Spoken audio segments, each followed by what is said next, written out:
కలుపుకోకుండా మరి దాని తగ్గ కేటాయింపులు చూస్తే అరకొరిక రైతుకి ఇచ్చిన రైతు భరోసా కానీ లేదు తల్లికి వందనం కానీ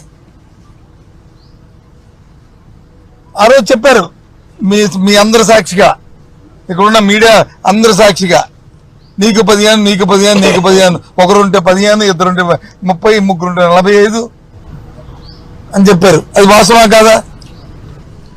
అంటే ఈరోజు 1వ తరగతి నుంచి 12వ తరగతి వరకు చదువుతున్న విద్యార్థులు రాష్ట్రంలో సుమారు 81 లక్షల మంది పిల్లలు ఇవాళ ఉన్నారు. 81 లక్ష ఇంటూ 15 కంప్యూటర్లో చూడండి, మీ సెల్ ఫోన్లో ఇంటూ పెట్టండి, దానికి ఎంత డబ్బు కావాలో సుమారు 12,000 కోట్ల రూపాయలు కావాలి.